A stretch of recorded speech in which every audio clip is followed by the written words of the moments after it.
Assalamualaikum warahmatullahi wabarakatuh. Bismillahirrahmanirrahim. Alhamdulillahi rabbil alamin.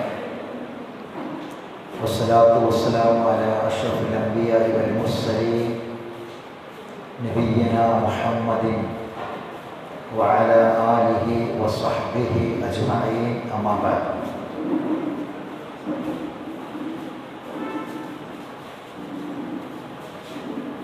പരിശുദ്ധ ഖുർആനിലെ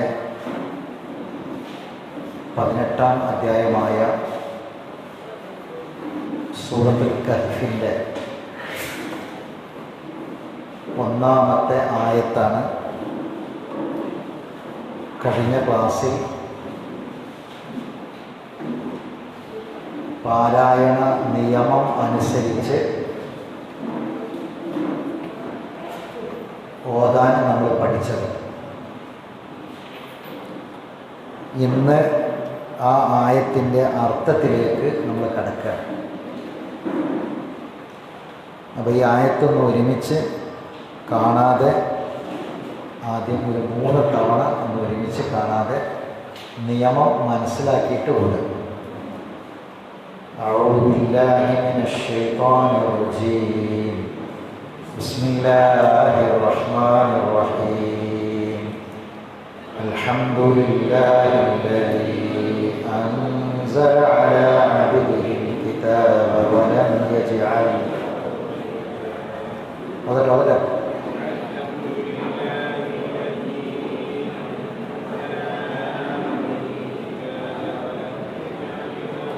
അല്ലദീ എന്നിടത്ത് മദ്ദിട്ട് നീട്ടണം. അൻസല എന്നുള്ളിടത്ത് ആ നൂനെ സാക്കിനാണ്. അവിടെ ശേഷം ഇഖ്ഫാഇൻ്റെ അക്ഷരമാണ്. സായാണ്, അതുകൊണ്ടാണ് അവിടെ ഇഖ്ഫാ ചെയ്യണം. ആ നൂനെ അവ്യക്തമാക്കണം, മുന്നത്ത് കൊടുക്കണം. അൽഹംദുലില്ലാഹില്ലദീ അൻസല അലാ, ഇങ്ങനെ അൽഹംദുലില്ലാഹില്ലദീ അബ്ദിഹിൽ കിതാബ വലം യജ്അൽ ലഹു ഇവജ.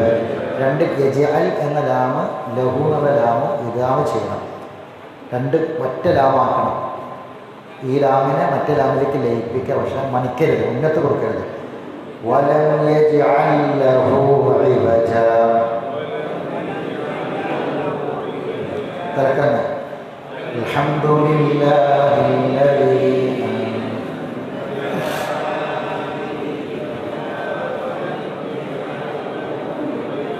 ഒന്നുകൂടെ അൽഹംദുലില്ലാഹില്ലദീ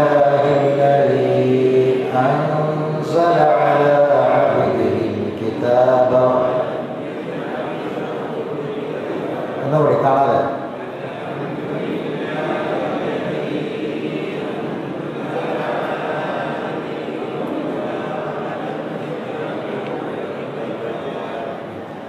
അൽഹംദുലില്ലാഹ്. ഹമിദ എന്ന വാക്കിൽ നിന്നാണ് ഈ വാക്ക് വന്നത്. എഴുതിക്കോളും. ഹമിദ.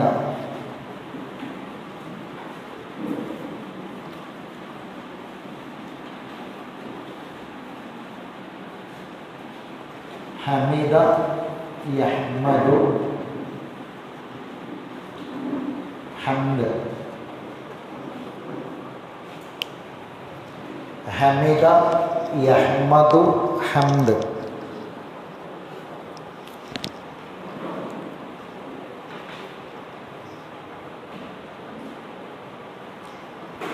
ഹമിദ സ്തുതിച്ചു. ഹമിദ സ്തുതിച്ചു. അതിൻ്റെ മുളാരിയായ ഫിഇലാണ്, അഥവാ വർത്തമാന ഭാവി കാലത്ത് സൂചിപ്പിക്കുന്ന ക്രിയ. അതാണ് യഹ്മദു. സ്തുതിക്കും അല്ലെങ്കിൽ സ്തുതിക്കുന്നു. ഹംദ് സ്തുതി.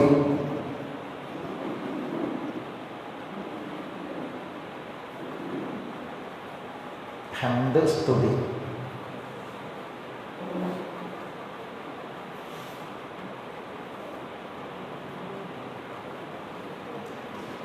അപ്പോൾ ഹംദ് എന്ന വാക്കിൻ്റെ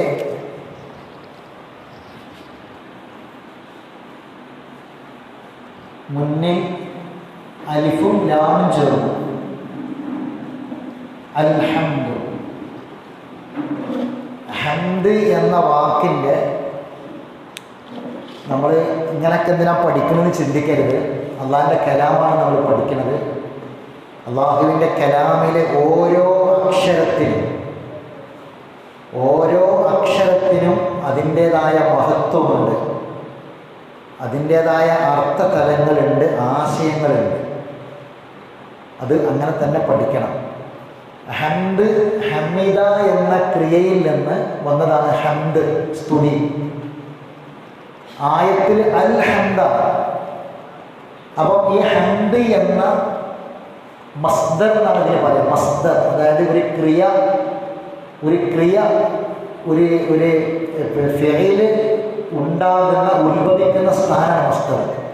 ഹംദ് എന്നതിൽ നിന്നാണ് ഈ ഹമിദ അഹമ്മദ് വന്നത്. അപ്പം ഹംദ ഇവിടെ വന്നത് അൽ ഹംദാണ്, അലിഫ്ലാമ് ചേർത്തിട്ടാണ്. അപ്പോൾ അലിഫ്ലാമ് ചേർക്കുമ്പോൾ ആ വാക്കിന് അർത്ഥത്തിൽ മാറ്റം വരും. അലിഫ്ലാമ് ചേർത്തുള്ള ഒരു വാക്കും അലിഫ്ലാം ഇല്ലാതെ വരുന്ന വാക്കിനും അർത്ഥത്തിൽ വ്യത്യാസം വരും. എന്താണ് വ്യത്യാസം? അൽ ഹംദ് എന്ന് പറഞ്ഞാൽ യഥാർത്ഥമായ സ്തുതി, ഒറിജിനൽ സ്തുതി. സ്തുതികളായ സ്തുതികളെല്ലാം എവിടേക്ക് എത്തുന്നുവോ അതാണ് അൽ ഹംദ്. ശരിക്കും മനസ്സിലാക്കണം. ഇപ്പം നമ്മളെ ഒരാൾ സഹായിച്ചു, അൽഹംദുലില്ലാ എന്നാണ് നമ്മൾ പറയാം, അല്ലേ? ഒരാൾ നമ്മളെ സഹായിച്ചാൽ ഹംദുല്ലക്ക, നിനക്ക് സ്തുതി എന്ന് പറയില്ല. നമ്മളെന്താ പറയുക? അൽഹംദുലില്ലാ. എന്താ കാരണം? അയാൾക്ക് എന്നെ സഹായിക്കാനുള്ള തൗഫീക്ക് ആര് കൊടുത്തതാണ്? അള്ളാഹ് കൊടുത്തതാണ്. അപ്പോൾ സ്തുതി ആർക്കാണ്? അള്ളാഹ്ക്കാണ്. അതാണ് അൽഹംദ്. അൽഹംദുലില്ലാ. ലില്ല എന്നത് ഒറ്റ വാക്കല്ല, ലി പ്ലസ് അല്ലാഹ്.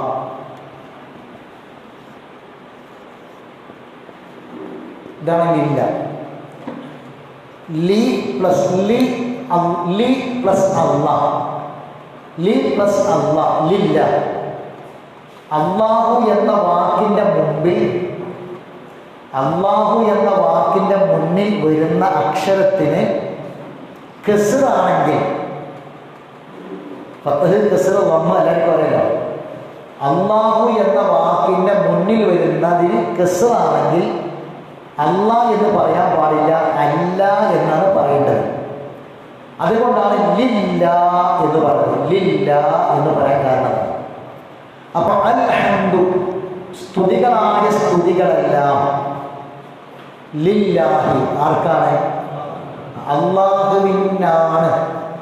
അതിനാണ് ഈ ലി പറഞ്ഞത്. ലി ലക്ക, നിനക്ക്. കണ്ട, ആ ല എന്ന് പറഞ്ഞാൽ അതിൻ്റെ അതേ അർത്ഥത്തിൽ വരുന്ന വാക്കാണ് എന്ത്? ലി. ലില്ലാഹി, നിൻ അള്ളാഹുവിനെ. അന്ന് പറയണം ലി ചേർത്ത്. അപ്പം ലില്ലാഹി, അള്ളാഹുവിനാണ്. അപ്പോൾ അൽഹംദു എന്നർത്ഥം സ്തുതികളായ എല്ലാ സ്തുതികളും ലില്ലാഹി, അള്ളാഹുവിനാകുന്നു. അല്ലദീ, അർത്ഥം എന്താണ്? അല്ലദീ. ഖുർആൻ നോക്കണം, നമ്മൾ ആയത്തിൻ്റെ അർത്ഥമാണ് പഠിക്കുന്നത്. അല്ലദീ.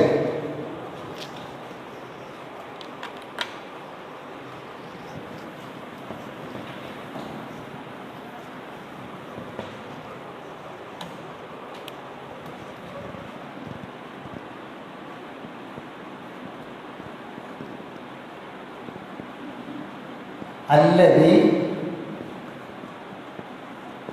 അല്ലദാനി,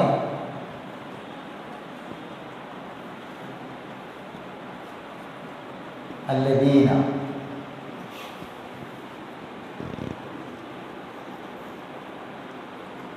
അല്ലത്തി,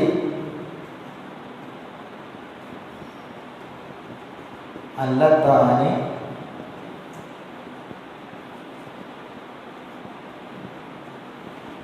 അല്ലാത്തി. എന്താണ്? അല്ലദി, എന്ന് പറയട്ടെ. അല്ലതി, അല്ലതാനി, അല്ലദീന, അല്ലത്തി, അല്ലത്താനി, അല്ലാത്തി. ഇത് ഈ അല്ലതി എന്ന ഇതിൻ്റെ വകഭേദങ്ങളാണ്. ഇതൊക്കെ ഖുർആനിലുണ്ട്. ഇതൊക്കെ ഖുർആനിൽ വന്ന പദങ്ങളാണ്. അല്ലതി എന്ന് ഒന്നിനെയാണ് സൂചിപ്പിക്കുക. അല്ലതാനി രണ്ടെണ്ണത്തിനെ സൂചിപ്പിക്കും. അല്ലദീന രണ്ടിൽ കൂടുതൽ. അല്ലത്തി എന്ന് പറയുന്നത് ആ വസ്തു സ്ത്രീലിംഗമാണെങ്കിൽ, പുല്ലിംഗമാണെങ്കിൽ അല്ലതി എന്ന് പറയും, സ്ത്രീലിംഗമാണെങ്കിൽ അല്ലത്തി എന്ന് പറയും. അത് രണ്ടെണ്ണം ഉണ്ടെങ്കിൽ അല്ലത്താനി പറയും, രണ്ടിൽ കൂടുതലുണ്ടെങ്കിൽ അല്ലാത്തി എന്ന് പറയും. മനസ്സിലായോ? ഇതിന് പറയുന്ന പേര് അസ്മാ, ഇത് നാമങ്ങളാണ്.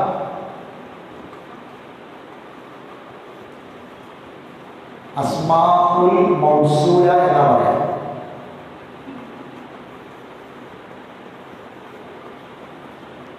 അസ്മാഉൽ മൗസൂല അതായത് ചേർക്കാൻ വേണ്ടി ഉപയോഗിക്കുന്ന നാമങ്ങൾ, ചേർക്കാൻ വേണ്ടി ഉപയോഗിക്കുന്ന നാമങ്ങൾ, അതാണ് അസ്മാഉൽ മൗസൂല.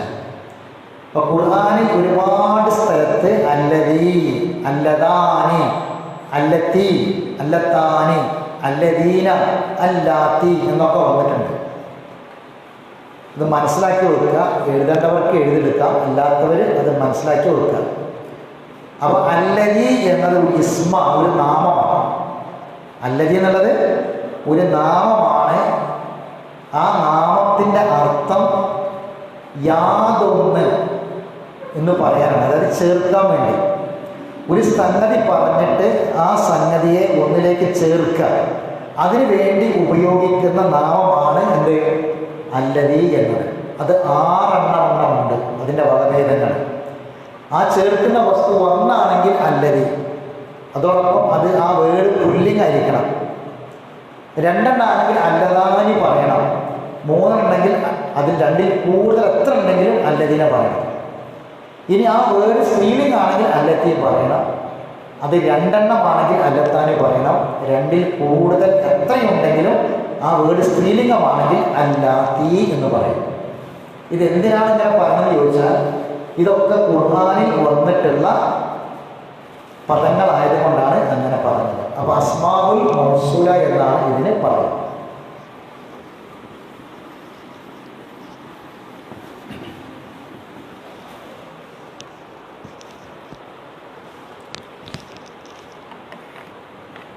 അർത്ഥം പറഞ്ഞോളി. അൽഹംദു, ഉറക്കെ പറയാം. എല്ലാ സ്തുതികളും, സർവസ്തുതികളും ലില്ലാഹി, അല്ലാഹുവിനാണ്. ഇത് കേവലം ഒരു ദിക്ർ ആണ് എന്ന് ആരും ധരിച്ചു വെക്കരുത്. അൽഹംദുലില്ലാഹ് എന്നത് ഒരു ദിക്റായിട്ടല്ല പഠിപ്പിച്ചിട്ടുള്ളത്, മറിച്ച് ഒരു ദുആയായിട്ട് പഠിപ്പിച്ചതാണ്. മനസ്സിലായില്ല?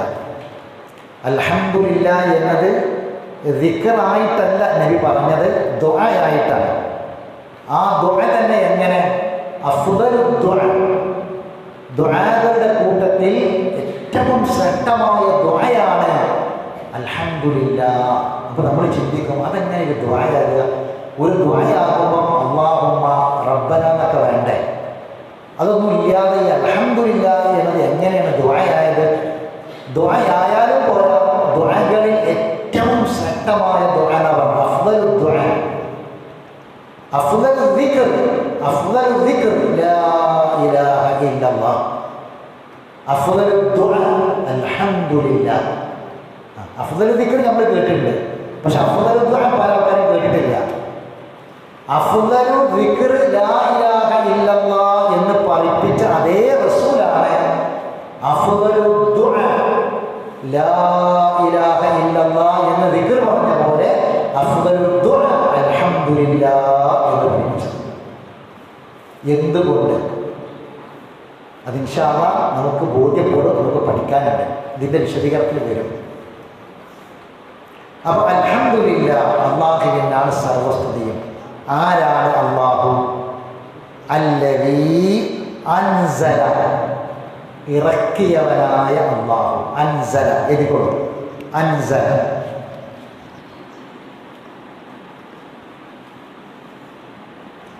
അൻസല ഇറക്കി. അൻസല ഇറക്കി.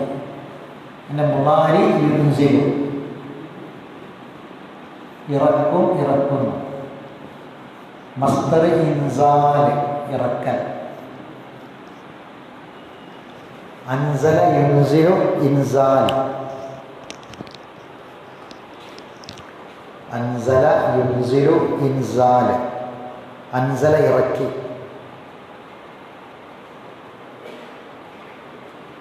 ഇനി അല്ലദീ അൻസല എന്താർത്ഥം?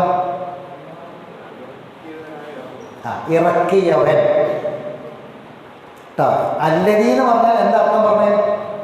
നിങ്ങളിവിടെ ശ്രദ്ധിച്ച് കേൾക്കണം കേട്ടോ, ശ്രദ്ധിച്ച് കേൾക്കണം. നിങ്ങൾ എഴുതിയാൽ പിന്നെ എഴുത്തുമ്പോൾ മാത്രം നിൽക്കരുത്, നിങ്ങളിവിടെ ശ്രദ്ധിക്കുക. അല്ലദീ എന്നുള്ളത് ഇസ്മാണ്, നാമാണ്. അൻസല എന്നുള്ള ഇറക്കിയതാണ്. അല്ലദീ അൻസല ഇറക്കിയവൻ. ഇതാണ് ഇറക്കിയവൻ. ഏതുപോലെ? ആമന വിശ്വസിച്ചു. അല്ലദീ ആമന മുഅ്മിൻ അർത്ഥം വിശ്വസിച്ചവൻ. കഫറ കഫറ അവിശ്വസിച്ചു. അല്ലദീ കഫറ കാഫിർ അവിശ്വസിച്ചവൻ. അവിശ്വസിച്ചവൻ മനസ്സിലാക്കും. ഒരു ക്രിയൻ്റെ മുൻപിൽ അല്ലദീ വന്നാൽ അവിടെ എന്തിനർത്ഥം കിട്ടും? ആ പ്രവൃത്തി ചെയ്ത ഫാഇൽ അഥവാ കർത്താവ്, ആ പ്രവൃത്തി ചെയ്യുന്നവൻ എന്നർത്ഥം കിട്ടും. ചെയ്യുന്നവൻ എന്നർത്ഥം. ജാ വന്നു. ശ്രദ്ധിക്കണം കേട്ടോ. ജാ വന്നു. അല്ലദീ ജാ എന്നർത്ഥം വന്നവൻ. മനസ്സിലായത്? അപ്പൊ അൻസല ഇറക്കി. അൻസല ഇറക്കി. അല്ലദീ അൻസല പറയൂ എന്താണ്? ഇറക്കിയവൻ. അപ്പൊ അൽഹംദുലില്ലാഹ് സർവസ്തുതിയും അല്ലാഹുവിനാകുന്നു. അല്ലദീ അൻസല ഇറക്കിയവനായ. എന്താണ്? ഇറക്കിയവനായ. ഇറക്കിയവനായ അല്ലാഹുവിനാകുന്നു സർവസ്തുതിയും. അർത്ഥം മനസ്സിലുണ്ടോ?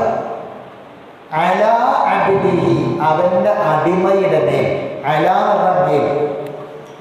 അലാ മേൽ. അലാ എന്നൊരു ഹർഫാണ്. സ്വന്തം അർത്ഥം ഉണ്ടാവില്ല, ഒന്നിൻ്റെ കൂടെ ചേരുമ്പോൾ മാത്രമേ അർത്ഥം ഉണ്ടാവുള്ളൂ. ആണ് ഹർഫ്. അലാ എന്ന മേൽ. മേൽ. അല. അൽ കിതാബു അലൽ മിനസ്സ പുസ്തകം സ്റ്റാൻഡിൻ്റെ മേലെ. അൽ കലമു അൽ കലം അലൽ കിതാബി പേന പുസ്തകത്തിൻ്റെ മേലെ. അല എന്ന് പറഞ്ഞ മേലിനാണ്. അല അബ്ദിഹി അബ്ദ് അടിമ. അബ്ദ് അടിമ. അബ്ദ് അടിമ.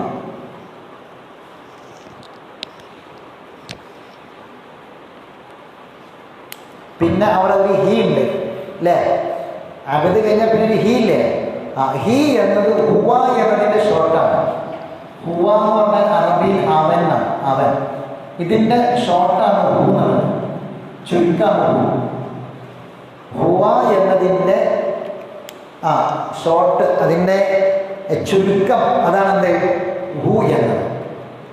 അപ്പം അലാ അബ്ദിഹി അവൻ്റെ അടിമയുടെ മേൽ. അബ്ദ് അടിമ. അബ്ദിഹി എന്ന് പറഞ്ഞാൽ അവൻ്റെ അടിമ. അപ്പൊ അവൻ്റെ അടിമയുടെ മേൽ. നിങ്ങൾ ഇവിടെ ശ്രദ്ധിക്കണം കേട്ടോ, പരമാവധി. കാരണം ഖുർആന്റെ കലാമ് പഠിക്കുമ്പോൾ ഒരു നിമിഷ നേരം പോലും അശ്രദ്ധമായി ഇരിക്കാൻ പാടില്ല. അശ്രദ്ധമായി ഇരിക്കാൻ പാടില്ല. അപ്പോൾ നിങ്ങൾക്ക് അള്ളാഹ് തന്ന ഓർമ്മശക്തിയും ബുദ്ധിശക്തിയുടെയും പരമാവധി ഇവിടെ നൽകണം. ബാക്കിയുള്ള ചിന്ത മുഴുവൻ ഒഴിവാക്കി വെക്കണം. വേറെ ഒരു ചിന്തയും ഉണ്ടാവരുത്. അടുപ്പത്ത് വെള്ളം കയറ്റി വെച്ചുകൊണ്ട് അരി തീമ്മലിടാൻ കണക്കാക്കി വരരുത്. ബാക്കിയുള്ള എല്ലാ ചിന്ത എന്ത് ചെയ്യണം? മാറ്റി വെച്ചിട്ട് നിങ്ങൾക്ക് എല്ലാം കൂടി ഒന്നും പഠിക്കാൻ കഴിയില്ല, അത് ഉറപ്പ് തന്നെയാണ്. നിങ്ങളെക്കൊണ്ട് കഴിയുന്നത് നിങ്ങൾ പഠിക്കുക. ഇവിടെ ഇപ്പം നിങ്ങൾക്കറിയാം പല ദറജയുള്ള ആൾക്കാരാണ് ഇവിടെ ഉള്ളത്. ചെറിയ കുട്ടികൾ 8 വയസ്സായ കുട്ടികൾ മുതൽ 80 വയസ്സായ ആൾക്കാർ വരെ ഇവിടെ ഉണ്ടാവും. 8 വയസ്സായ കുട്ടികൾ മുതൽ 80 വയസ്സായ ആൾക്കാർ വരെ ഇവിടെ ഉണ്ടാവും. അപ്പോൾ അവർക്കൊക്കെ അവരുടെ ഓർമ്മശക്തിയും ബുദ്ധിശക്തിയൊക്കെ വ്യത്യസ്തമാണ്. മനസ്സിലായി? അറബി കോളേജിൽ പഠിക്കുന്ന കുട്ടികൾ അഫ്ദലുലമ കഴിഞ്ഞ ആൾക്കാർ കൂട്ടത്തിലുണ്ട്. എന്നാൽ അറബി എഴുതാൻ പോലും പഠിക്കാൻ അവസരം കിട്ടാത്ത ആൾക്കാരും ഉണ്ടാവും. അപ്പം എല്ലാവരെയും മുന്നിൽ കണ്ടിട്ടാണ് നമ്മൾ പറയണത്. അപ്പോൾ ഇൻഷാ അല്ലാഹ് എല്ലാവർക്കും എന്തെങ്കിലുമൊക്കെ കിട്ടും. അപ്പോൾ നമ്മൾ ചെയ്യേണ്ടത് ഇവിടെ ഇരിക്കുന്ന കുറച്ച് ഒരു 50 മിനിറ്റ് സമയം നിങ്ങൾ ഇവിടെ മാത്രം ശ്രദ്ധിക്കണം. പരമാവധി നിങ്ങൾ ഇത് നേടിയെടുക്കാൻ ശ്രമിക്കുമ്പോൾ അപ്പോൾ ശ്രദ്ധയോടുകൂടി ഇരിക്കുക. അർത്ഥം തിരക്കെന്ന് പറയട്ടെ. അൽഹംദു, സ്തുതികളായ മുഴുവൻ സ്തുതികളും ലില്ലാഹി, അല്ലാഹുവിനാകുന്നു. അല്ലദീ അൻസല, ഇറക്കിയവനായ, അൻസല ഇറക്കി, അല്ലദീ അൻസല ഇറക്കിയവൻ. അപ്പോൾ അല്ലദീ എന്ന ഇസ്മാണ്, ഒരു നാമാണ്. അല്ലദീ അൻസല ഇറക്കിയ, അപ്പോൾ ഇറക്കിയവനായ അല്ലാഹുവിനെ സ്തുതി. അലാ അബ്ദിഹി, അവൻ്റെ അടിമയുടെ മേൽ. അവൻ എന്നുള്ളത് ഹീ എന്നാണ്. അബ്ദ് അടിമ, ഹീ എന്ന് പറഞ്ഞാൽ അവൻ. അവൻ എന്ന് നമ്മൾ ഹുവ എന്ന് പറയും. ഹുവ അവൻ, ഹിയ അവൾ. അപ്പോൾ ഹുവ എന്നൊരു ചുരുക്കമാണെന്ത് എന്നുള്ളത്. അപ്പോൾ അലാ അബ്ദിഹി, അവൻ്റെ അടിമയുടെ മേൽ ഇറക്കിയവനായ അല്ലാഹുവിനെ സ്തുതി. എന്താണ് ഇറക്കിയത്? അൽ കിതാബ. ഇതാണ് അൽ കിതാബ്. കിതാബ് നമ്മൾ ഗ്രന്ഥം, എല്ലാവർക്കും അറിയാം. അർത്ഥം എഴുതണ്ട, എല്ലാവർക്കും അറിയാം. എല്ലാ പുസ്തകത്തിനും എന്ത് പറയും? അൽ കിതാബ് പറയുക. എല്ലാ പുസ്തകത്തിനും എന്ത് പറയും? കിതാബ്. അപ്പൊ അലിഫ് ലാം ചേർന്നപ്പം അൽ കിതാബ, ഈ ഗ്രന്ഥം. ഏത് ഗ്രന്ഥം?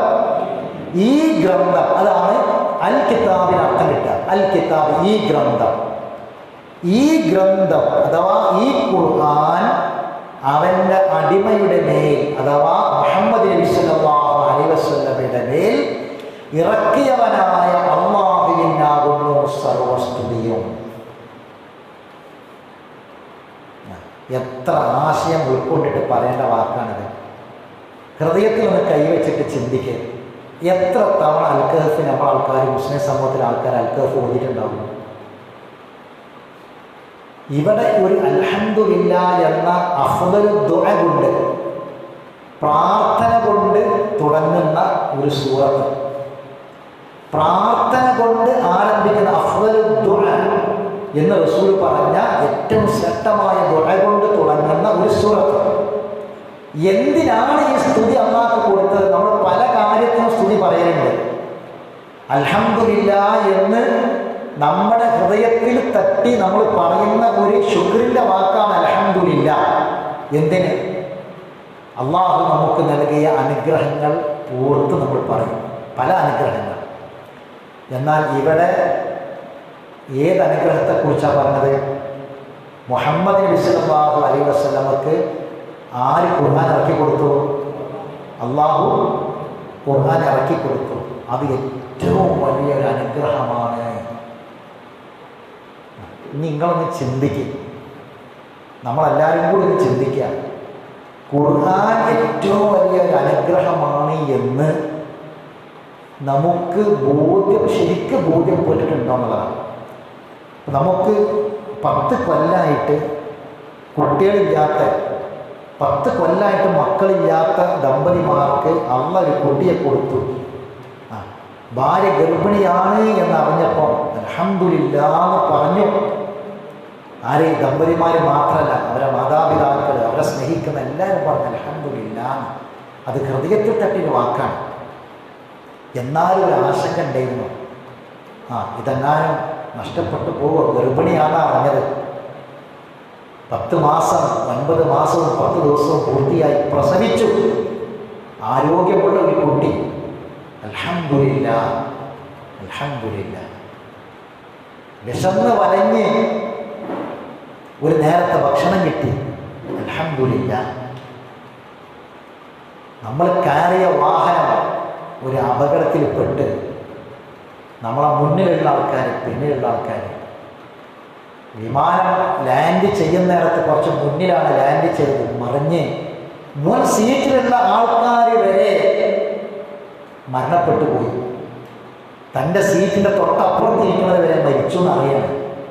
ഒരു പോറൽ പോലും ഏൽക്കാതെ അതിൽ നിന്നിട്ട് വന്ന് ചിറകിൻ്റെ മക്കളുടെ ഇറങ്ങിയിട്ട് ഇങ്ങോട്ട് ചാടി കുറേ ആൾക്കാർ ചാടിയിട്ട് ഇങ്ങോട്ട് നോക്കിയിട്ട് കയ്യും കാലും മുറിഞ്ഞ് ശരീരത്തിൽ നിന്ന് മുഴുവൻ രക്തമൊലിച്ച് മരണപ്രാണം കാണിച്ച് കത്തി കൊണ്ട് കഴുത്ത് അറുത്ത പോലെ കഴുത്തിങ്ങനെ മുറിഞ്ഞ് തൂങ്ങിയിട്ട് ബെൽറ്റ് മുറിഞ്ഞിട്ട് ശ്വാസം കിട്ടാതെ കണ്ണ് മറഞ്ഞുപോയി. ഈ രംഗങ്ങളൊക്കെ കണ്ണോട് കാണാം. ഈ സമയത്ത് പറയുന്ന ഒരു വാക്കുണ്ട്, അൽഹംദുലില്ലാഹ്, പടച്ചോനെ കാത്തു. സഹോദരങ്ങളെ, ഇങ്ങനെ ഒരു മാനസികാവസ്ഥ ജീവിതത്തിൽ ഒരിക്കലെങ്കിലും അള്ളാഹുവിൻ്റെ റസൂലിൻ്റെ മേലെ ഖുർആൻ ഇറക്കി അൽഹംദുലില്ലാഹ് എന്ന് പറയുമ്പോൾ ഉണ്ടായിട്ടുണ്ടോ?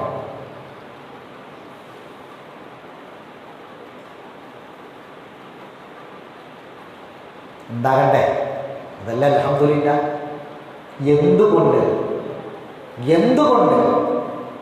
എന്തുകൊണ്ടുണ്ടായില്ല? ഞാനീ പറഞ്ഞ സമയത്ത് പറഞ്ഞ അൽഹംദുലില്ലാഹ് പോലെ ഈ ഖുർആൻ റസൂലിന്റെ മേൽ ഇറക്കി അല്ലാഹു സ്തുതി എന്ന് പറഞ്ഞിട്ട് ഇല്ലാതെ പോയത് എന്തുകൊണ്ട്? നമുക്കത് ബോധ്യപ്പെടാത്തതുകൊണ്ടാണ്. ഇത് കണ്ടപ്പോഴാണ് നമ്മൾ പറഞ്ഞത്.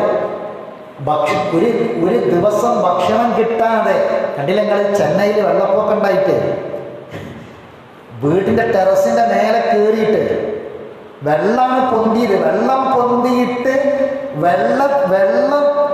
വെള്ളത്തിൻ്റെ വീട് മുങ്ങിപ്പോയി ടെറസിൻ്റെ മേലെ കയറിയിട്ട് ഹെലികോപ്റ്ററിൽ വന്നിട്ട് ഒരു കുപ്പി വെള്ളം കിട്ടിയപ്പോൾ, ഒരു കുപ്പി വെള്ളം കുടിക്കാൻ കിട്ടിയപ്പോൾ അൽഹംദുലില്ലാഹ്, ഒരു കുപ്പി വെള്ളം കിട്ടിയപ്പോൾ ആ അൽഹംദുലില്ലാഹിന്റെ വാക്കെന്താ അറിയാം?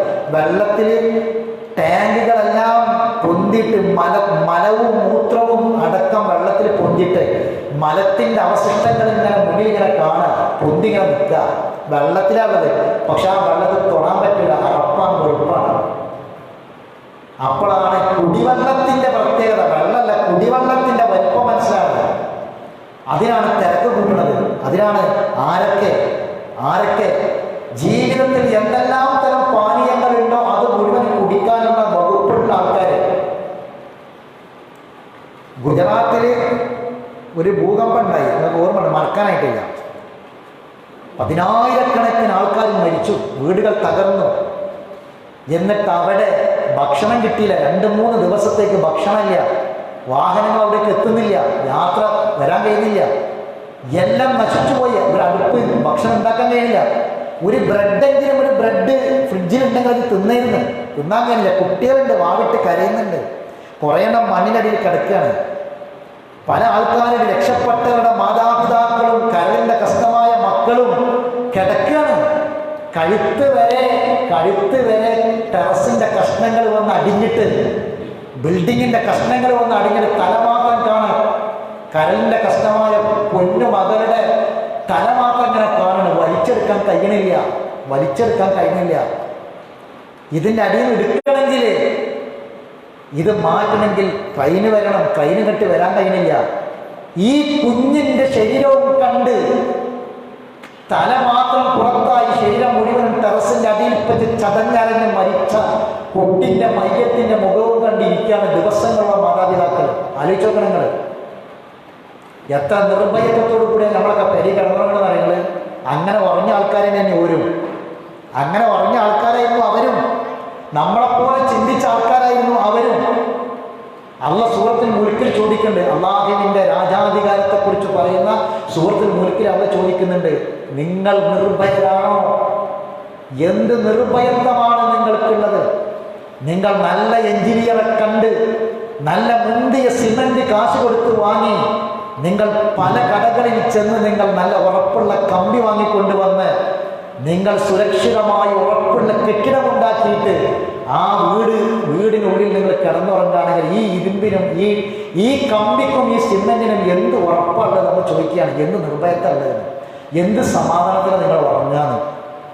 എന്നിട്ട് അള്ള കാണിച്ചു തരികയാണ് ഇത്രയും വലിയ ഘനഗംഭീരമായ കെട്ടിടങ്ങൾ പടുത്തുയർത്തിയിട്ട് അതിനിടയിൽ കിടന്ന് ഞെരുങ്ങി അമർന്ന മനുഷ്യരെ കുറിച്ച് അത് ആലോചിച്ചു. അപ്പം ഒരു നേരത്തെ ഭക്ഷണം കിട്ടാതെ ഇങ്ങനെ അലങ്ങി തിരിഞ്ഞ് ഇതൊക്കെ ഇങ്ങനെ കണ്ട് പടച്ചവനെ അൽഹംദുലില്ലാ എന്ന് പറയുമ്പോൾ ഉണ്ടാകേണ്ട ഒരു മാനസികാവസ്ഥ ഉണ്ടല്ലോ. ആ മാനസികാവസ്ഥ എന്തുകൊണ്ട് റസൂലുള്ളാഹിക്ക് ഖുർആൻ ഇറക്കി അൽഹംദുലില്ലാ എന്ന് പറയാൻ ഉണ്ടായില്ല? നേരത്തെ ഞാൻ ഈ പറഞ്ഞതൊക്കെ നമ്മളെ തിരിച്ചറിവാണ്, നമ്മളെ ബോധ്യപ്പെടലാണ് നേരത്തെ പറഞ്ഞ അൽഹംദുലില്ലാ മുഴുവനും. എങ്കിൽ ഇത് നമുക്ക് ബോധ്യപ്പെടാത്തത് കൊണ്ടാണ്, ഈ തിരിച്ചറിവില്ലാത്തത് കൊണ്ടാണ് അൽഹംദുലില്ലാ എന്നതിൻ്റെ വില നമുക്കറിയാതെ പോയത്. ഇൻഷാ അല്ലാഹ് കുറേശ്ശെയായിട്ട് നമ്മളിത് ബോധ്യപ്പെടാൻ പോവുകയാണ്. ഇതിൻ്റെ തിരിച്ചറിവിന് വേണ്ടി നമ്മൾ ഇറങ്ങി പുറപ്പെട്ടതാണ്. അള്ളാഹു നമുക്ക് ദീർഘായുസ്സും ആഫിയത്തും പ്രദാനം ചെയ്യട്ടെ. ഇത് നിഅമത്താണെന്ന് അള്ള പറഞ്ഞില്ലേ? അള്ള മനുഷ്യർക്ക് നൽകിയ, നമുക്ക് നൽകിയ ഏറ്റവും വലിയ നിഅമത്ത് എന്താണെന്നറിയാം? അള്ളാഹു നമുക്ക് നൽകിയ ഏറ്റവും വലിയ നിഅമത്ത് എന്താ?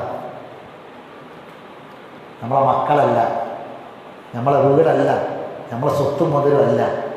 മറിച്ച് അള്ള പറയാം, അൽയൗമ അക്മൽതു ലക്കും ദീനക്കും വഅത്മംതു അലൈക്കും നിഅമതി വഅത്മംതു അലൈക്കും നിഅമതി. സുബ്ഹാനല്ലാഹ്. എന്താ അള്ളാഹ് പറഞ്ഞത്? അൽയൗമ അക്മൽതു ലക്കും ദീനക്കും, നിങ്ങൾക്കിതാ ഞാൻ ഇന്ന് ഈ ഖുർആനിനെ പൂർത്തിയാക്കി. ദീന് പൂർത്തിയാക്കി, ഖുർആൻ പൂർത്തിയാക്കിയിട്ട് അങ്ങനെ ആയത്താണ്. നിങ്ങൾക്കിതാ ഈ ഖുർആനിനെ നാം പൂർത്തിയാക്കി തന്നിരിക്കുന്നു. അൽയൗമ അക്മൽതു ലക്കും ദീനക്കും, ഈ ഖുർആനാണ് നിങ്ങളുടെ ദീന്, ഇതാണ് നിങ്ങളുടെ ദീന്. മനസ്സിലായില്ലേ? ഇതിന് പകരം നമ്മളെ മുസല്ലിയിൽ പലതുണ്ട്, പല കിതാബുണ്ട്, പല ഏടുണ്ട്. നമ്മളെ അലമാരിയിൽ പല ഏടുകളുണ്ട്, മനുഷ്യന്മാർ എഴുതുണ്ടാക്കിയ പല ഏടുമുണ്ട്. പല സബീന കിതാബുകളും നമ്മുടെ അലമാരകളിലുണ്ട്, നമ്മളെ മുസല്ലയിലുണ്ട്. എന്നാൽ നിങ്ങളെ ദീന് ഇതാണ് നിങ്ങളെ ദീന്. നിങ്ങളെ ദീനുൽ ഇസ്ലാം ഇതാണ്. അൽയൗമ അക്മൽതു ലക്കും ദീനക്കും. ഈ ദീന് തുറന്നു നോക്കിയിട്ടില്ല, ഈ ദീന് പഠിച്ചിട്ടില്ല, ഈ ദീന് വായിച്ചിട്ടില്ല. അൽയൗമ അക്മൽതു ലക്കും ദീനക്കും, നിങ്ങൾക്ക് നിങ്ങളെ ദീന ഞാൻ പൂർത്തിയാക്കി തന്നു. ബാക്കി വഅത്മംതു അലൈക്കും, നിങ്ങളെ മേൽ ഞാൻ സമ്പൂർണ്ണമാക്കി. നിഅമതി, എൻ്റെ നിഅമത്ത്. നിഅമത്ത് എന്നുള്ള അറബി വാക്കിൻ്റെ അർത്ഥം പറയണ്ടല്ലോ. അറിയാത്തൊരു കുട്ടി സദസ്സിലുണ്ടെന്ന് ഞാൻ വിചാരിക്കണില്ല. നിഅമത്ത് എന്ന വാക്ക് അറബിയാണ്, അതിൻ്റെ അർത്ഥം പറയണ്ട. അത്മംതു അലൈക്കും, നിങ്ങളെ മേൽ ഞാൻ സമ്പൂർണ്ണമാക്കി. നിഅമതി, എൻ്റെ നിഅമത്ത്. അനുഭവിച്ചിട്ടുണ്ടോ സഹോദരങ്ങളെ? നമ്മൾ അനുഭവിച്ചിട്ടുണ്ടോ ഇത് നിഅമത്താണെന്ന് നെഞ്ചിൽ കൈവച്ച് ചിന്തിക്കും. അനുഭവിച്ചവരുണ്ട് സഹോദരങ്ങളെ, അനുഭവിച്ചവരുണ്ട്. പക്ഷെ നമ്മൾ അവിടേക്ക് എത്തിയില്ല. ആരാണ് അനുഭവിച്ചതെന്നറിയാം? ഈ ഖുർആൻ ഇറങ്ങിയ ആർക്കാണോ ഇറങ്ങിയത് അവരിത് അനുഭവിച്ചിട്ടാണ് പോയത്. ഇതാണ് ഏറ്റവും വലിയ നിഅമത്ത് എന്ന് അനുഭവിച്ച് തിരിച്ചറിഞ്ഞ് പോയി അവർ. സഹാബ റളിയല്ലാഹു അൻഹും. നമുക്കത് അനുഭവപ്പെട്ടില്ല, കാരണം നമ്മളത് പഠിച്ചില്ല. സ്വഹാബികൾ പഠിച്ച പോലെ പഠിച്ചില്ല, അതുകൊണ്ട് നമുക്ക് അനുഭവിക്കാത്തത്. നെറികെട്ട ജീവിതം നയിച്ചു, കള്ളു കുടിച്ച്, വ്യഭിചരിച്ച്, യുദ്ധം നടത്തി, ഗുണ്ടായുസം നടത്തി, തോന്നിയാസം മാത്രം ചെയ്ത് ജീവിച്ചവരായിരുന്നു അവർ. ആ ലഹരിയിൽ മതിമറന്ന് ജീവിച്ചവരാണ്. ഭൗതിക സുഖസൗകര്യങ്ങളിൽ മതിമറന്ന് ജീവിച്ചു അവർ. അല്ലേ? അവരെ കൂട്ടത്തിൽ പണക്കാരുണ്ടായിരുന്നു, കോടീശ്വരന്മാരുണ്ടായിരുന്നു, വളരെ പാവപ്പെട്ടവരുണ്ടായിരുന്നു, ഉന്നത തറവാട്ടിൽ ജനിച്ചവരുണ്ടായിരുന്നു, പല വിഭാഗത്തിൽപ്പെട്ട ആൾക്കാരുണ്ടായിരുന്നു. എന്നിട്ട് അവരെല്ലാം ഇത് നിഅമത്താണെന്ന് തിരിച്ചറിഞ്ഞു. എല്ലാവരും തിരിച്ചറിഞ്ഞ നിഅമത്താണെന്ന്. കാരണം അവരത് പഠിച്ചു. എന്നിട്ട് അള്ള അവർക്ക് സർട്ടിഫിക്കറ്റ് കൊടുത്തു. അള്ള കൊടുക്കാൻ സർട്ടിഫിക്കറ്റ്, അല്ലേ? നമ്മളൊരു കൊല്ലം കഴിഞ്ഞ് പരീക്ഷ എഴുതിയിട്ട് സംഘാടകർ സർട്ടിഫിക്കറ്റ് തരും. ഇത് അള്ള കൊടുത്ത സർട്ടിഫിക്കറ്റ് എന്താണ്? അള്ള നിങ്ങളെ തൃപ്തിപ്പെട്ടിരിക്കുന്നു. അള്ള പറയാണ്, അള്ള നിങ്ങളെ തൃപ്തിപ്പെട്ടിരിക്കുന്നു. അപ്പം ഈ ആയത്ത് നമ്മൾ ഖുർആൻ പഠിക്കാൻ ഇറങ്ങി പുറപ്പെട്ട് വന്ന നമുക്ക് ഏറ്റവും വലിയ മോട്ടിവേഷനാണ്. ഇതിലും വലിയൊരു മോട്ടിവേഷൻ ഇനി ഇല്ല. സൂറത്തുൽ അൽ-കഹ്ഫ് തുടങ്ങുന്നത് അങ്ങനെ. അൽഹംദുലില്ലാ. ഈ അൽഹംദുലില്ലാ പറയാൻ, നെഞ്ചിൽ തട്ടി പറയാൻ നമുക്ക് അത് അനുഭവത്തിലൂടെ പഠിക്കാൻ കഴിയണം. അപ്പോൾ തൻ്റെ അടിമയുടെ മേൽ ഈ ഗ്രന്ഥം ഇറക്കിയ അള്ളാഹുവിനാകുന്നു സർവസ്തുതിയും. ഇത് വെറുതെ പറയേണ്ടതല്ല സഹോദരങ്ങളെ, നമുക്ക് ബോധ്യപ്പെടും. ഇതാ ഞാൻ കഴിഞ്ഞ ക്ലാസ്സിൽ പറഞ്ഞു, നിങ്ങൾക്ക് ശ്രദ്ധിച്ചിട്ടുണ്ടെങ്കിൽ ഓർമ്മയിൽ വരും. കഴിഞ്ഞ ക്ലാസ് അവസാനിക്കുമ്പോൾ ഞാൻ പറഞ്ഞ വാക്ക് നിങ്ങളുടെ ശ്രദ്ധയിലുണ്ടാവും. എന്തായിരുന്നു? ഈ സൂറത്ത് കഴിയുമ്പോൾ, ഈ സൂറത്ത് പഠിച്ച് തീരുന്നൊരു ദിവസം ഇൻഷാ അല്ലാഹ് നമ്മൾ ആയുസ്സിലുണ്ടെങ്കിൽ, അള്ളാഹു നമുക്ക് ആയുസ്സിനെ നീട്ടിയിട്ട് തരികയാണെങ്കിൽ, ഈ സൂറത്ത് പഠിച്ച് തീരുമ്പോൾ നമ്മൾ പറയും അൽഹംദുലില്ലാഹ് എന്ന്. നമുക്ക് പറയാൻ കഴിയും അൽഹംദുലില്ലാഹ്. തുടക്കത്തിൽ അള്ളാഹ് പറയാം, തുടക്കത്തിൽ അള്ളാഹു ഇത് പറഞ്ഞിട്ടാണ് തുടങ്ങുന്നത് അൽഹംദുലില്ലാഹ്. ബാക്കി വലം യജ്അൽ ലഹു ജഅല യജ്അലു എരിക്കോളൂ ജഅല യജ്അലു.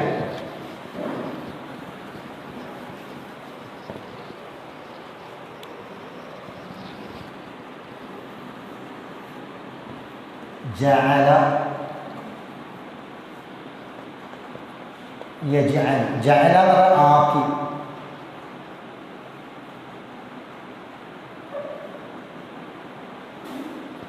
ഈ അയിൻ്റെ ഉള്ളിൽ സ്ഥലം ഗ്യാപ്പ് മാറ്റണം, അങ്ങനെയാണ് എഴുതുക. ജഅല യജ്അലു, ജഅല യജ്അലു ആക്കി. ഇവിടെ ലാമുണ്ട്, അല്ല ലമ്മുണ്ട് അല്ലേ? എന്താ ലമ്മ്? ലം എന്ന് പറഞ്ഞാൽ ഇല്ല എന്നർത്ഥം. ഇല്ല, ലം ലം.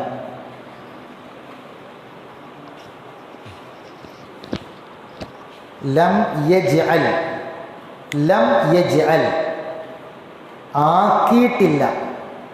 ലമ്മിൻ്റെ മുമ്പ് ഒരു വാക്കുകൂടി ഉണ്ടാകുമല്ലോ അല്ലേ? എന്താണ്?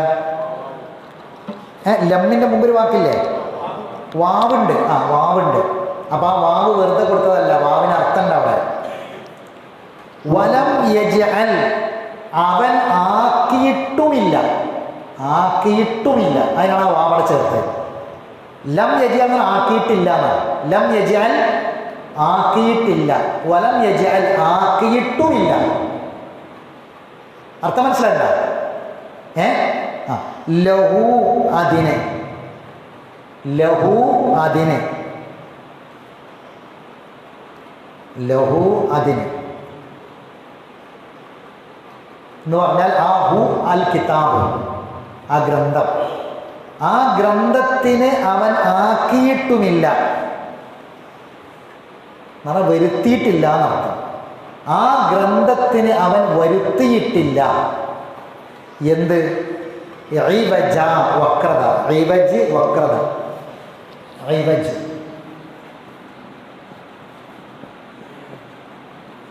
ഇബജുൻ വക്രത, ഇബജ് വക്രത.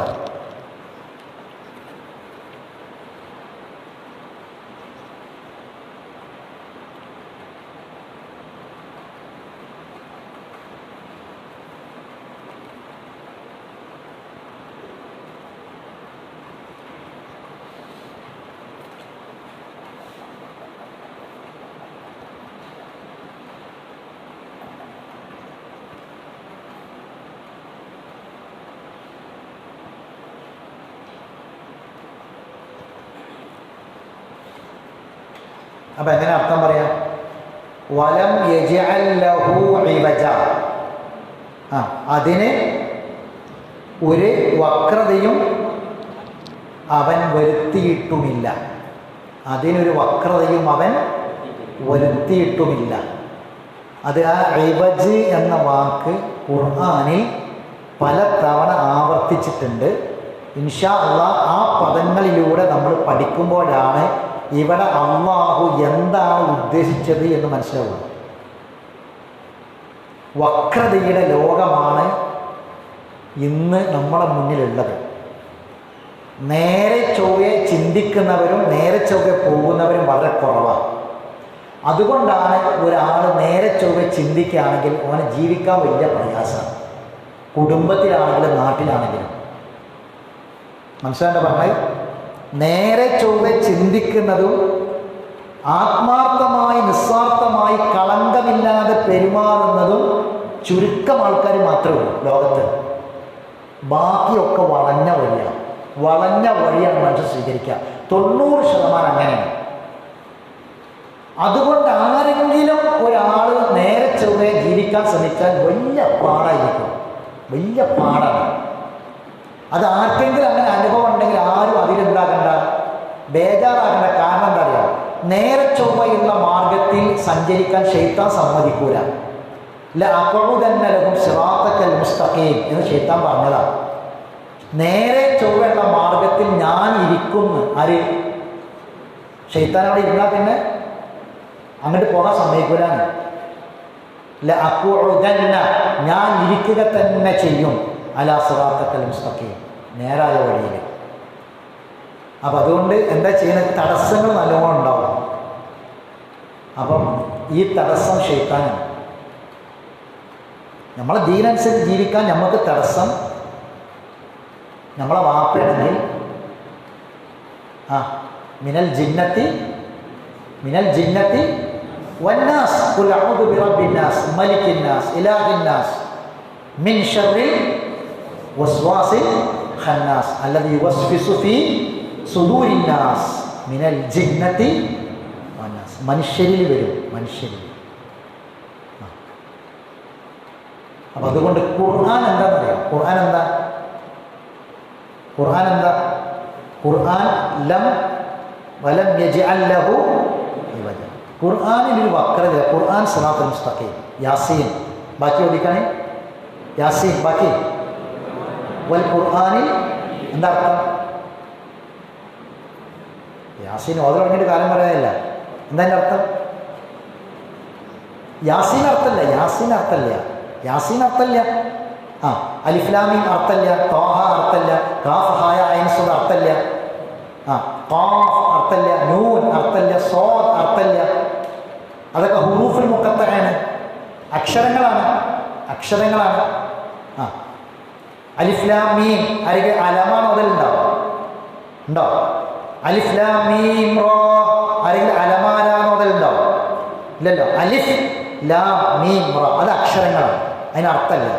ലാ യഅലമു മുറാദഹു ഇല്ലല്ലാഹ്, അള്ളാഹ്ക്കല്ലാതെ അതിൻ്റെ ഉദ്ദേശം അറിയില്ല. മനുഷ്യന്മാർ പലതും ഉണ്ടാക്കിയിട്ടുണ്ടാവും. മനുഷ്യന്മാർ അതിനൊക്കെ അർത്ഥം ഉണ്ടാക്കിക്കണം. റസൂല് പറഞ്ഞതെന്താ? ലാ യഅലമു മുറാദഹു ഇല്ലല്ലാഹ്. ഇതിൻ്റെ അർത്ഥം ആർക്ക് മാത്രമേ അറിയുള്ളൂ? അള്ളാഹ്ക്ക് മാത്രമേ അറിയുള്ളൂ.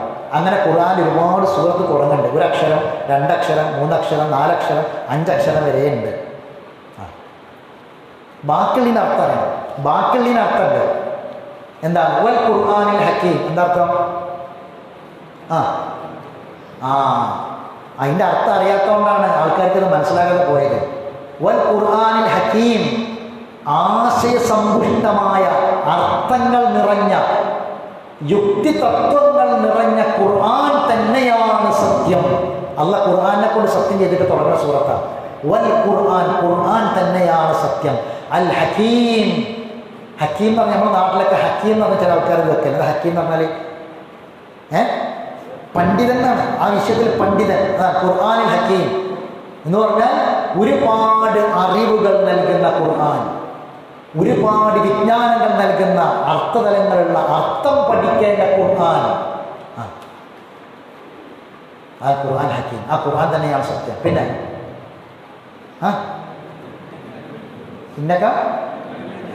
പിന്നെ അലാ സിറാത്തിൽ മുസ്തഖീം. പിന്നെ തൻസീലൽ അസീസുർ റഹീം. അസീസും റഹീമുമായ അള്ളാഹു ഇറക്കിയ സിറാത്തുൽ മുസ്തഖീം അതേതാ? അസീസും റഹീമുമായ അള്ളാഹ് ഇറക്കിയ സിറാത്തുൽ മുസ്തഖീം ഏതാ? അപ്പം ഖുർആനിന് ഇവജില്ല, ഖുർആൻ്റെ വക്രതയില്ല. ഖുർആൻ നേരെ ചൊവ്വേ കാര്യങ്ങൾ പറയുന്നു. ഖുർആനിലൊരു ആയത്തുണ്ട്, എന്താ പറയുക, ഇതിനെപ്പറ്റി വിശദീകരിക്കണേ. നിങ്ങൾക്കിഷ്ടമുള്ള കാര്യമാണ് അള്ളാഹ് പറയേണ്ടതെങ്കിൽ,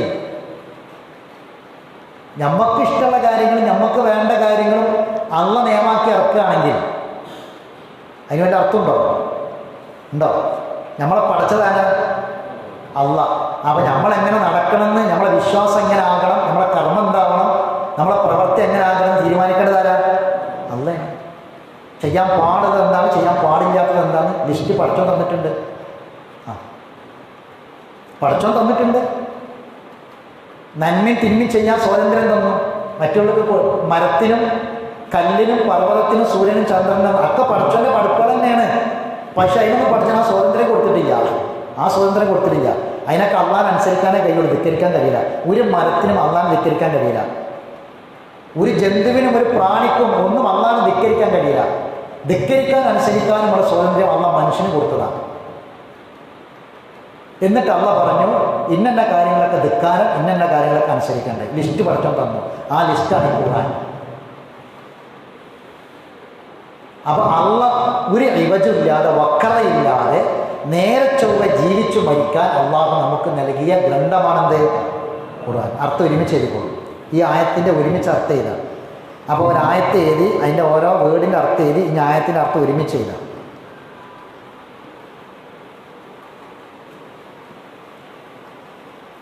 തൻ്റെ അടിമയുടെ മേൽ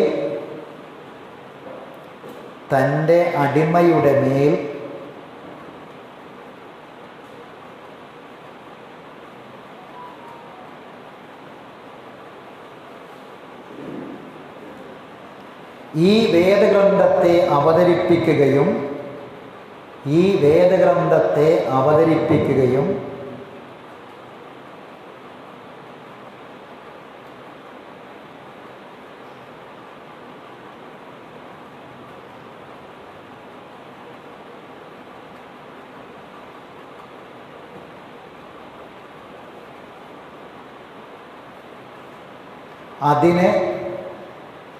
അതിനെ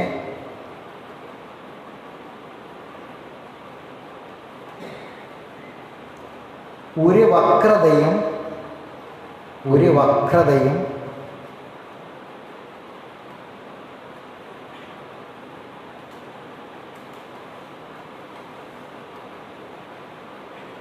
വരുത്താതിരിക്കുകയും ചെയ്ത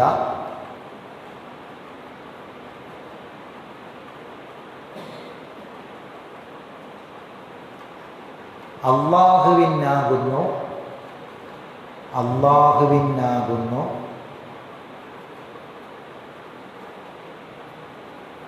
എല്ലാ സ്തുതികളും.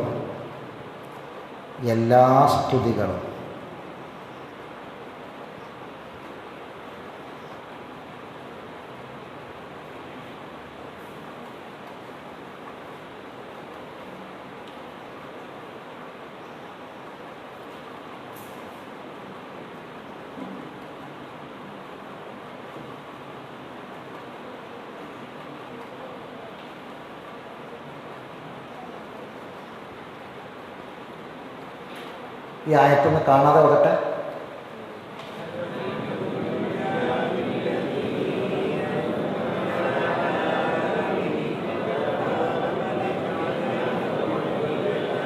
ഒന്നുകൂടി.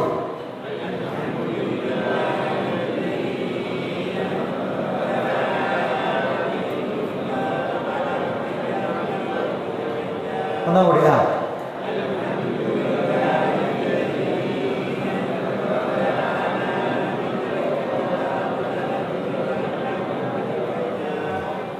ഇനി ഒരു ഹദീസ് എഴുതിക്കോളൂ.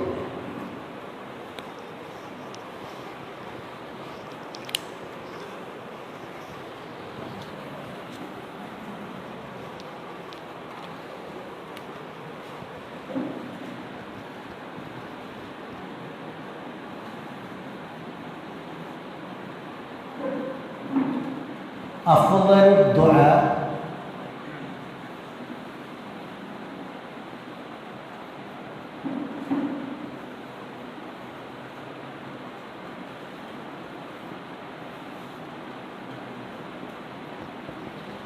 അഫ്ളലു ദുആ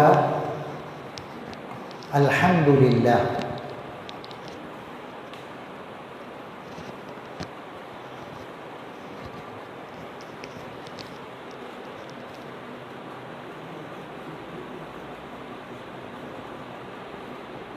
ഇമാം തുർമുദിയുടെ എഴുതിക്കൊള്ളു 3383 നമ്പർ ഹദീസാണ്. ഇമാം തുർമുദിയുടെ 3383 നമ്പർ ഹദീസാണ്.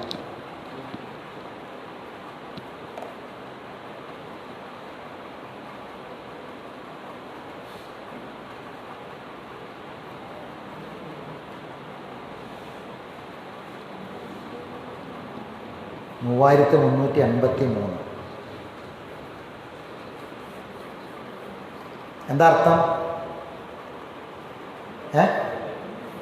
പറഞ്ഞോളൂ. ആ ഒന്ന് മനസ്സ് തട്ടി പറയുന്നത്.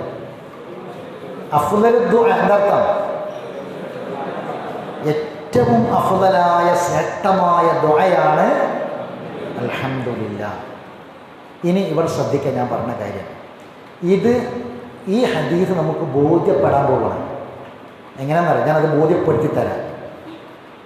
ഈ ദുനിയാവിൽ നമുക്ക് എന്ത് കിട്ടിയാലും ശ്രദ്ധിക്കണം, എത്ര വലിയത് കിട്ടിയാലും അത് നിലനിൽക്കുകയെന്ന് ഉറപ്പല്ല. എന്ത് കിട്ടിയാലും ആ സമയം നമ്മൾ അൽഹംദുലില്ലാ പറയാണ്. എന്ത് കിട്ടിയാലും അത് നിലനിൽക്കൂല. എന്നാൽ ഏറ്റവും ശ്രേഷ്ഠമായ ദുആയാണ് എന്ന് ബോധ്യപ്പെടുന്നത്, ശ്രദ്ധിക്കുക, അല്ലാഹു സ്വർഗത്തിൻ്റെ മുന്നിൽ ശ്രദ്ധിച്ചു കേൾക്കണം. സ്വർഗത്തിൻ്റെ മുന്നിൽ ഒരു കൂട്ടം ആളുകളെ കൊണ്ടുവന്ന് നിർത്തിയിട്ട്,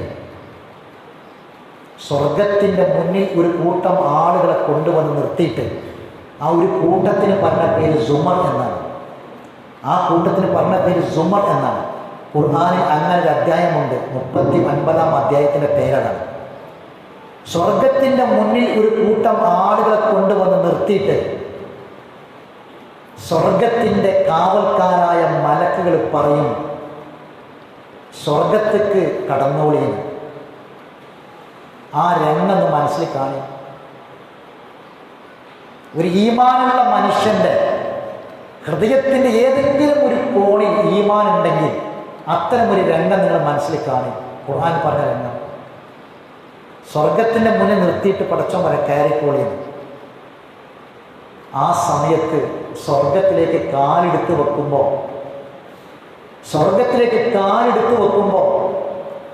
സ്വർഗത്തിലേക്ക് കടക്കുന്ന ആളുകൾ പറയുന്ന ചില വാചകങ്ങളുണ്ട് കേട്ടോ.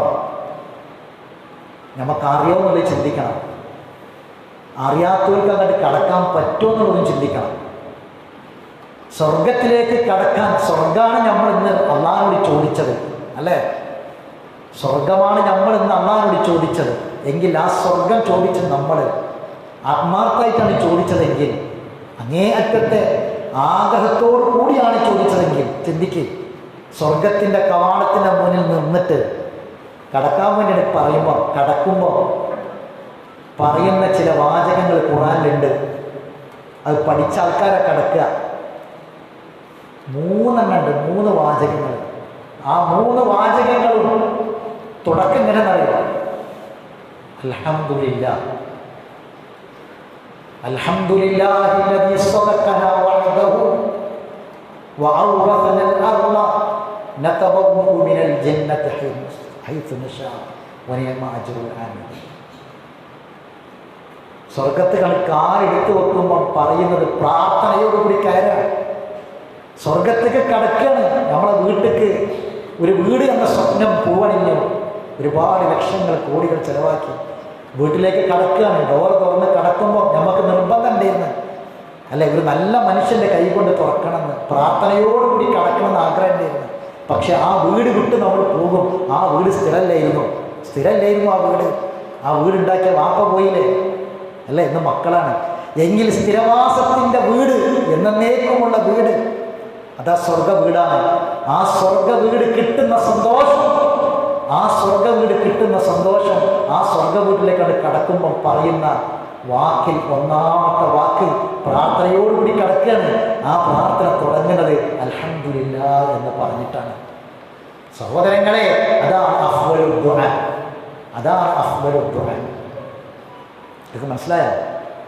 അത് നമുക്ക് തരുന്ന ഗ്രന്ഥമാണ് ഈ ഖുർആൻ. നമുക്ക് നമുക്ക് നൽകുന്ന ഗ്രന്ഥമാണ് ഖുർആൻ. അൽഹംദുലില്ലാ അൽഹംദുലില്ലാ അല്ലദീ അൻസല അലാ അബ്ദിഹിൽ കിതാബ്. വലം യജ്അൽ ലഹു ഇവജ. ഇതുകൊണ്ടൊരു ദുരുദ്ദേശമില്ല, ഇതുകൊണ്ടൊരു ദുരുദ്ദേശമില്ല, ഒരു വക്രതയില്ല, ഒരു ഒളിഞ്ഞ അജണ്ടയും ഇതിൻ്റെ പിന്നിലില്ല, ഈ ഖുർആന്റെ പിന്നിലില്ല. ഒരു നിഗൂഢതയും ഈ ഖുർആന്റെ പിന്നിലില്ല. ആരെ തകർക്കുകയും ഈ ഖുർആന്റെ ലക്ഷ്യമല്ല. സകല മനുഷ്യർക്കും സ്വർഗമെന്ന ഭവനം സമ്മാനിക്കുക എന്നതാണ്. ഈ ഗ്രന്ഥം എടുത്താൽ അത് കിട്ടും. ഈ ഗ്രന്ഥം ഞങ്ങൾക്ക് നൽകിയ പടച്ചവനെ നിനക്കാണ് സർവസ്തുതിയും. മനസ്സിലാക്കിയിട്ടുണ്ടാവുമെന്ന് വിചാരിക്കുന്നു. ഇൻഷാ അല്ലാഹ് ബാക്കി അടുത്ത ക്ലാസ്സിൽ പഠിക്കാം. അൽഹംദുലില്ലാ എന്നത് അഫ്ദൽ ദുആയാണ്. സഹോദരങ്ങളെ, ഇത് നമ്മുടെ ജീവിതത്തിലെ ഏറ്റവും വലിയ സൗഭാഗ്യമാണ്. ഈ സൗഭാഗ്യം കളഞ്ഞു പോകരുത്, ഈ സൗഭാഗ്യം നഷ്ടപ്പെട്ടു പോകരുത്. അള്ളാഹു നിന്ന് അനുഗ്രഹിക്കുമാറാവട്ടെ. വന്നുപോയ തെറ്റുകുറ്റങ്ങൾ അള്ളാഹു വിട്ടുകൊടുത്ത് മാഫാക്കി തരട്ടെ. മരിച്ചുപോയ മാതാപിതാക്കൾ, ബന്ധുമിത്രാദികൾ അള്ളാഹു തആല മഗ്ഫിറത്തും മർഹമത്തും പ്രദാനം ചെയ്യട്ടെ. അള്ളാഹു സുബ്ഹാനഹു വ തആല അവൻ്റെ കലാമ് പഠിക്കാനുള്ള ഇഷ്ടവും താല്പര്യവും നമുക്ക് വർദ്ധിപ്പിച്ചു തരുമാറാവട്ടെ. ഈമാനും തഖ്വയും അള്ളാഹു നമുക്ക് വർദ്ധിപ്പിച്ചു തരട്ടെ. എല്ലാ തടസ്സങ്ങളെയും അള്ളാഹു നീക്കി തരട്ടെ. നമുക്കും നമ്മുടെ ഭാര്യയ്ക്കും നമ്മുടെ മക്കൾക്കും നമ്മുടെ മാതാപിതാക്കൾക്കും നമ്മുടെ കുടുംബത്തിനും ഈ ഖുർആനിൻ്റെ വെളിച്ചം സമ്മാനിക്കാൻ നമുക്ക് അള്ളാഹു തൗഫീഖ് പ്രദാനം ചെയ്യുമാറാവട്ടെ. സഹോദരങ്ങളെ, ഇവിടെ നമ്മുടെ ഈ ടെക്സ്റ്റ് ബുക്ക്, ഈ സൂറത്തുൽ കഹ്ഫിൻ്റെ ടെക്സ്റ്റ് ബുക്ക് ഇവിടെ ഉണ്ട്. അത് അച്ചടിക്കാൻ ഒരു 50 രൂപ ചിലവായിട്ടുണ്ട്. ആ പൈസ നിങ്ങൾ കൊടുത്തിട്ട് ആ പുസ്തകം ടെക്സ്റ്റ് ബുക്ക് വാങ്ങണം എന്ന് വാങ്ങാത്ത ആൾക്കാരെ ഓർമ്മപ്പെടുത്തുകയാണ്. അള്ളാഹു സുബ്ഹാനഹു വ തആല നമ്മെ എല്ലാവരെയും അവൻ്റെ ജന്നാത്തുൽ ഫിർദൗസിൽ അള്ളാഹു തആല പ്രവേശിപ്പിക്കുമാറാവട്ടെ. അതിനുള്ള തൗഫീഖ് നൽകി നമ്മെ അനുഗ്രഹിക്കുമാറാവട്ടെ. റബ്ബന തഖബ്ബൽ മിന്നാ ദുആഅനാ ഇന്നക അൻതസ് സമീഉൽ അലീം വതുബ് അലൈനാ ഇന്നക അൻതത് തവ്വാബുർ റഹീം وآخر دعوانا أن الحمد لله رب العالمين. سبحانك اللهم وبحمدك أشهد أن لا إله إلا أنت أستغفرك وأتوب